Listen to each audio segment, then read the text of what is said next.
Hi guys! Today I'm going to be doing the quarter year crisis book tag. So, it's about a quarter of the way through the year, so I figured I should just go ahead and do this. So without further ado, let's just get going. First question, how many books have you read so far? So far I have read 67 books. My Goodreads says 65. Let me double check that that's right actually still. Yearly reading challenge. Well, that says 60. Okay, yeah, 65. 67 because 2 of them were not on Goodreads, so I have currently read 67 books. Have you already found a book that you think might be a 2024 favorite? If not, what was your favorite book you read that wasn't quite 5 stars? Okay, I've found quite a few 5 stars already. So the 2 that I'm going to say for this, first one is Winnie the Pooh, because Winnie the Pooh, it's precious, and honestly, if you don't like Winnie the Pooh, I question many things about you. Like, if you don't like it, I don't want to hear it, because yeah, no, don't tell me that you don't like Winnie the Pooh. Everyone should love Winnie the Pooh. It's so sweet. Then the other book that I think might be a favorite of the year is Lady of Lanaria by Michaela Bush, because it was, and these are just new to me books. I reread some old favorites already as well. But this was just a very sweet Christian retelling of Rapunzel, and I love fairy tale retellings, so yes. Alright, next question is any 1-star books / least favorite of the year. So currently my least favorite of the year, I don't have any 1 stars, thank goodness, but for right now I think my least favorite is probably Worlds Unseen by Rachel Starr Thompson, or at least that's the most disappointing. It was a Christian fantasy, like non-magical Christian fantasy. I just gave it a 2.5, rounded it up to 3 on Goodreads, but basically it was like just kind of boring. I'm not even interested in checking out the next book in the series, which for me, I almost always will go on to the next book in the series, so that's not great if I'm not interested in checking out the next book. It was just kind of boring and also kind of treaded my line of witchy kind of spells kind of stuff, but I think I talked about that more in my March wrap-up, so you can check that out if you want to get more information on that one.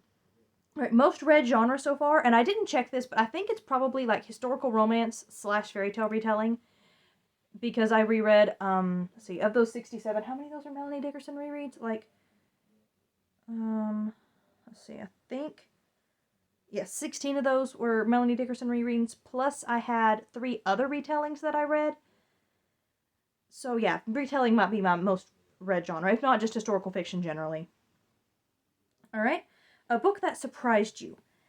For that, I am going to go with, Goodreads. For that, I'm going to go with The Railway Children by E. Nesbitt.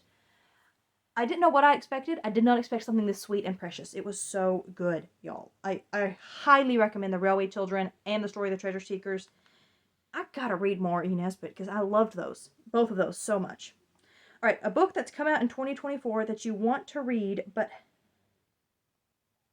haven't yet. I don't think I've read anything that so far that was on my most anticipated releases for 2024, so all of those, but especially Once a Queen by Sarah Arthur. Yeah, basically, yeah,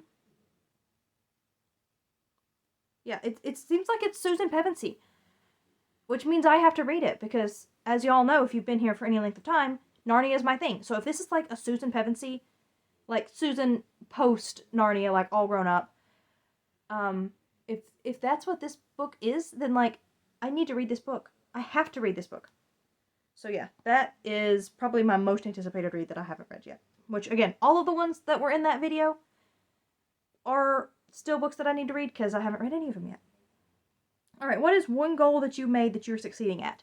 I really only made one goal, and that was I'd like to read 50 books at first, which I've already passed. So now my goal is 100. I'm easily going to make that. I'll probably up it to 150 when I am close to 100. So yeah, that's a goal I'm succeeding at. One goal you made you need to focus on, that's the only goal I made. I don't really usually make reading goals. At the end of last year, I whittled down my physical TBR. I actually either read or DNF'd all of them. So, but not because, it's just because I don't keep a lot of unread books. Mostly, I just don't do that. I just don't have a huge, huge physical TBR. I hear a lot of people being like, I have, all these books that I've owned that I've not read, and I'm like, cannot relate. I've read all the books that I own. Not all. I think I have a few that I haven't read, but like they're nonfiction or something that I'm not really interested in. Which begs the question why I bought them. I'm not interested in at the moment. I may never actually be, but they were... The one I'm thinking of in particular is the C.S. Lewis related book. So that explains to you why I bought it, in case you're sitting there like, why would you buy a book you don't think you're interested in? C.S. Lewis. That's why. Alright. And then, new to you booktubers for 2024 you recommend. I found a lot of new Christian booktubers. Because I basically only watch Christian booktubers. Well, not only. I watch like one secular booktuber. But other than that, it's all Christian. So, I found a lot this year. So I'm not going to list off all of the ones that I've found, but some of the ones that I really enjoy are Taylor from Tales and Treats with Tay. Let's see, who else did I have down?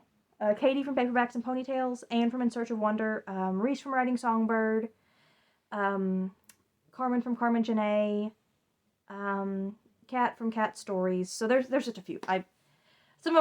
Believe me, I watch a lot more than that. I found some of the other ones in 2023.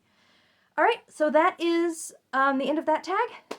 Short and sweet video, which is good because I'm filming this super late. So, I am going to tag... See, I'm going to tag Reese from the Writing Songbird. Feel free to do this. Obviously, you don't have to or anything. But, hope you enjoyed the video. And let me know what has been your favorite book of the year so far and what has been your least favorite. Let me know that in the comments section below. Or you can answer all of them, of course. But at least those two. Please like and subscribe. And I will see you all next time. Bye.